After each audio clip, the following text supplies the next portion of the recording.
Good morning and welcome back to another Saturday Real Talk ride video with a couple of minor differences today. Number one, it's not Saturday, it's Monday. Number two, I'm not riding my bike today. I am sitting here at a picnic table at Annie Williams Park where my triathlon was yesterday.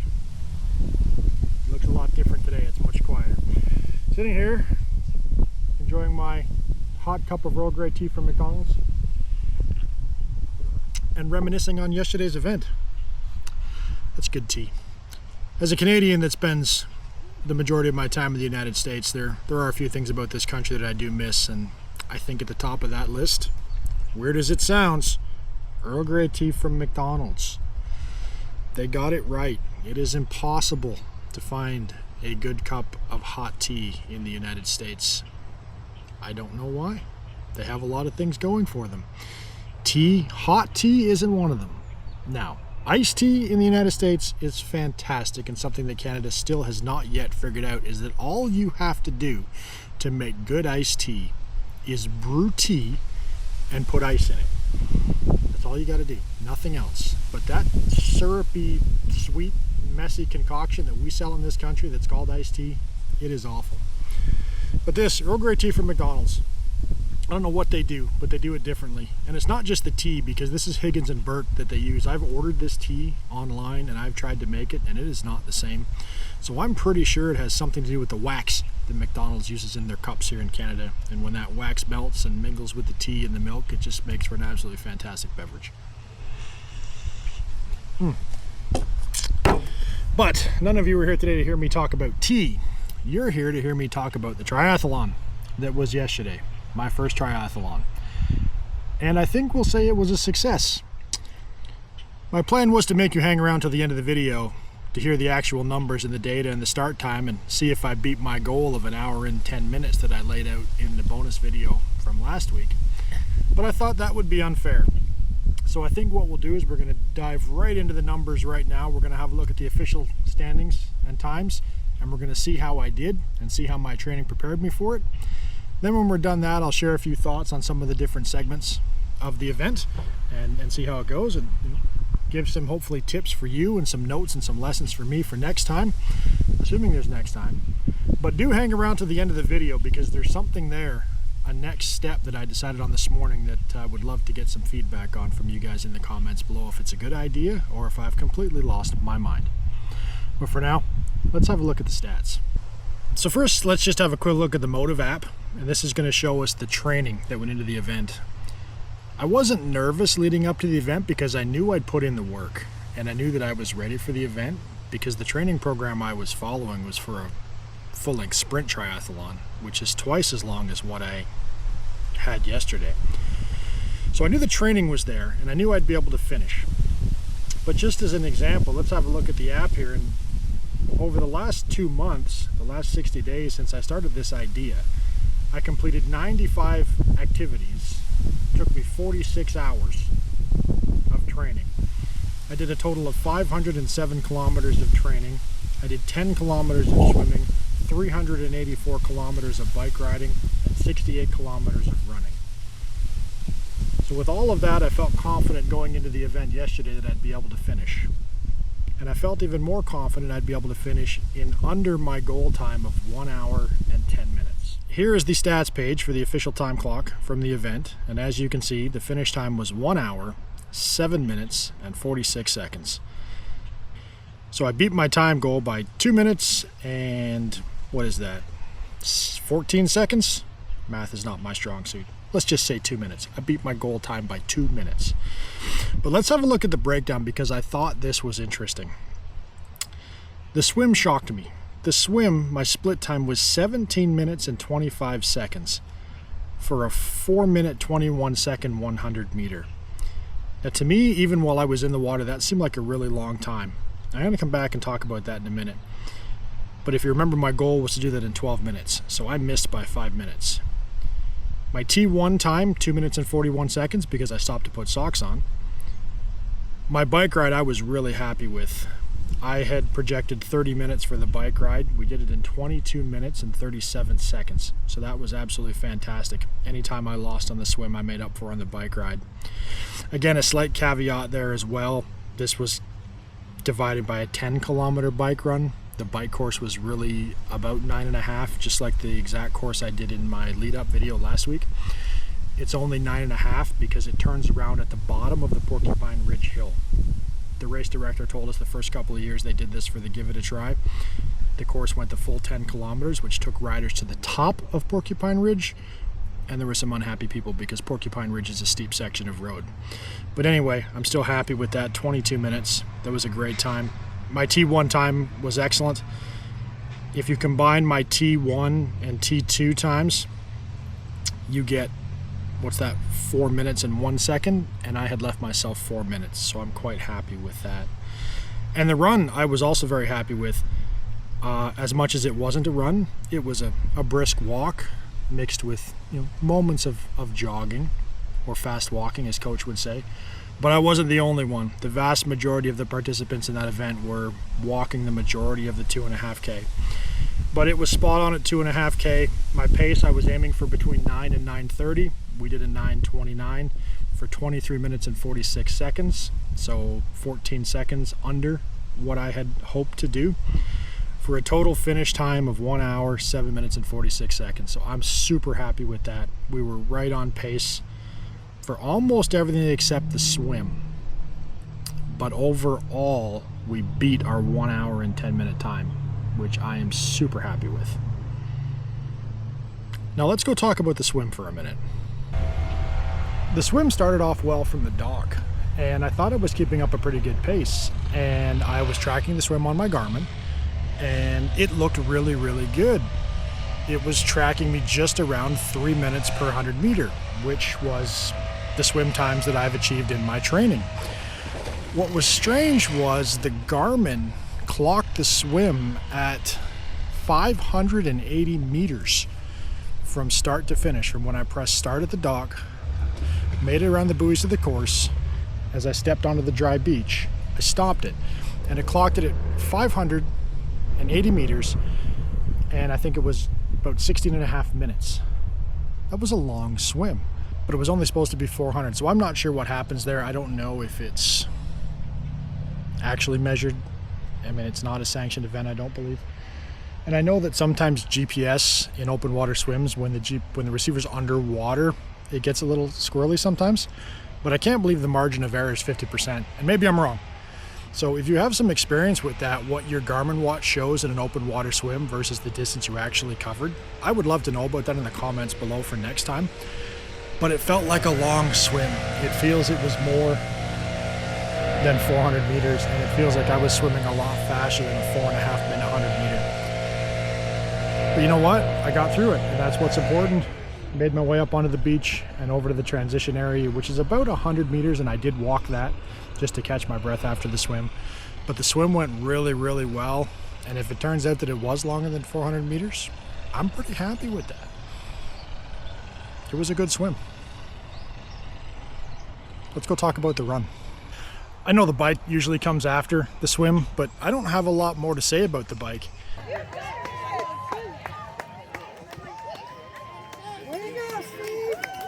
Let's go.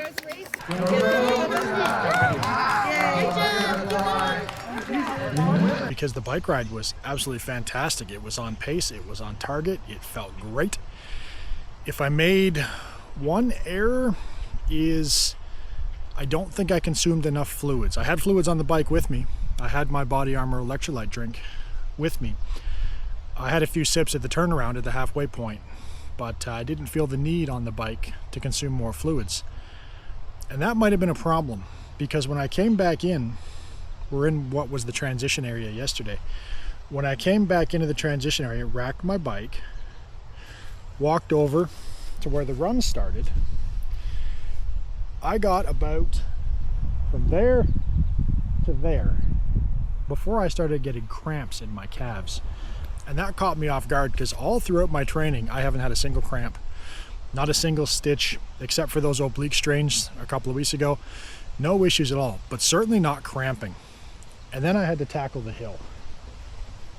I don't know what it looks like on camera, and even standing here, it doesn't look that steep. But even go back to my bonus miles video I did last week, and I commented on the hill and how that's pretty rough to start the run out on. I'm sure it's not the worst in the world, but for this fat old guy, it's a challenge.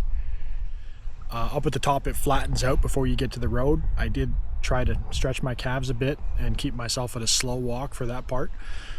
Once I get out onto the road, things had loosened up and I felt I could run a little bit better. My stride was off a little bit. I couldn't 4-foot jog like I usually do. I found myself coming down on my heel because I'd lost some flexibility in my calves. But it subsided and we got through it. I took on some water at the hydration station, which is 1.5 kilometers away. I know, again, not very far. But when you're carrying this much extra weight around with you, it's far enough. Made it back with no problem at all. Had a decent finish. Saved a little bit for the end. I think I did an 8.5-minute kilometer. On the run back down, we saw Coach at the corner. She had the camera. She did a great job catching some of the finish on the camera. And then we ran into the finish line.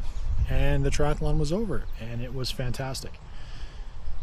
You know what? I'm happy with the run. Yeah, the cramps were the cramps, and I think maybe if I'd had more fluid when I was on the bike, it would have been less of a problem. Maybe more fluid during the time we were here before the race started, because it was hot. It was in the 30 degrees C, so it was warm, it was humid, and I probably just didn't have enough fluid, so that's something we're going to have to watch for the next one.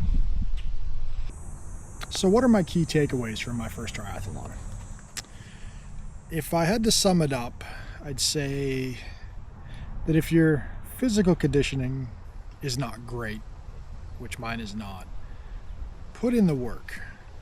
There were a few people, I obviously didn't see it, but my wife had mentioned there were 4 or 5 people that didn't make it through the swim, that had to be pulled out of the water from just the swim. And I know there were a couple of people that dropped out during the run. It may seem like a short triathlon at 400 meters and a 10K bike ride and a 2.5K run. It doesn't seem like a lot. Even I didn't think it was a lot when I signed up for it. I keep saying, maybe I should have went just for the sprint. Maybe I should have went just for the sprint. I'm glad I didn't go for the sprint. Even though my training plan was for a sprint, being a little bit overtrained given my condition was a really good thing. I don't regret it at all now. It was an excellent first event. I'm very happy with it. The second thing would be to have fun. I mean, that's what it's all about, having fun. Many competitors here were here for their first time. There were 121 official competitors in the Give It a Try.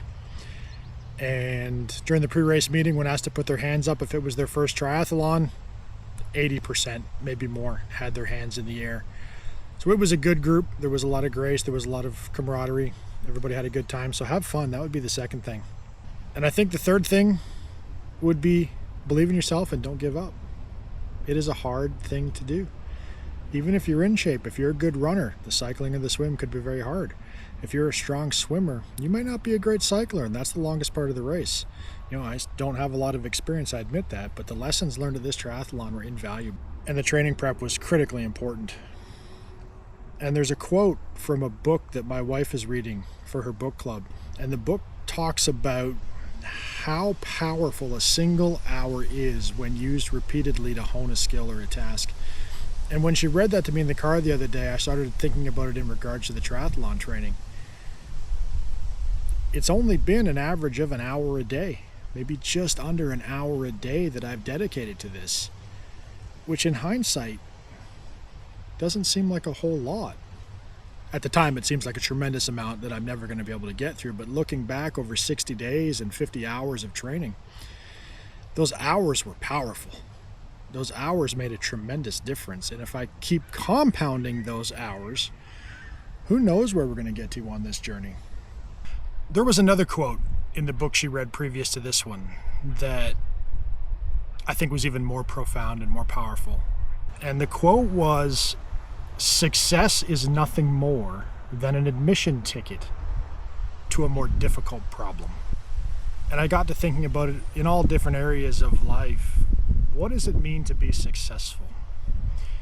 And I think that we often think that we dream about what it's like to be successful. And we're like, if I can just get this or get that, then I'll be successful, and then things will get easier. And what that quote made me realize is that every time we are successful, things will get harder. And that's okay, because that's the way it's supposed to be. Because every time we succeed at something, it gives us access to something that's even more difficult. And I think that's the way it's intended, and that's the way it's supposed to be, because that's what forces growth. We don't grow when things are easy. We grow when things are hard. We don't grow when we're comfortable. We grow when we're uncomfortable. And I thought that applied really well to my triathlon training. Was it successful? Yeah, it was tremendously successful. I finished my first triathlon race 2 minutes under my target time. That is a success, how I measure it. But does that mean that it gets easy from this point on? And the answer is no. No, I did a 13-kilometer give it a try. In the triathlon world, that's nothing. It took me 60 days to prepare for it, 2 months. Big deal. I was successful, and I don't want to understate that. But all that did was gain me admission to something more challenging. This morning, before I came down to the park to record this video, I registered for a sprint distance triathlon in Miami on November 9th. That's my more difficult problem that succeeding yesterday unlocked for me. Now that I've done the try, now I want to tackle the full distance triathlon. So I've got 117 days from today to prepare myself for that event. And I can't wait. It's going to be harder than what I did to prepare for yesterday's event, but that's the whole idea. And then it's just a natural progression. Let's not project too far, but let's say I roll down to Miami in November and I finish a sprint triathlon. Was I successful? Yes. Is it going to get easier from there?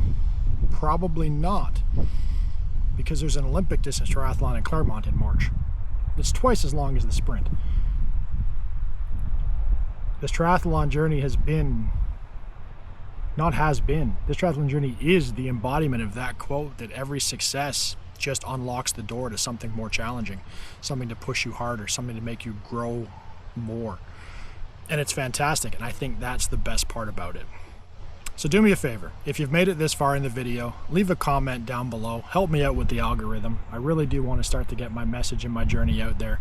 I've got some tremendous feedback from many of you so far on this journey, on how it's interesting for you to follow and how it's inspired some of you to look at a few things differently and maybe revisit some past activities that you may once again want to enjoy in the future. But I hope you guys have had as much fun watching this 60-day journey as I have. We're just getting started. Thanks for watching, and hopefully next week I'll talk to you again from the bike on another Saturday Real Talk bike ride. Thanks for watching. Bye for now.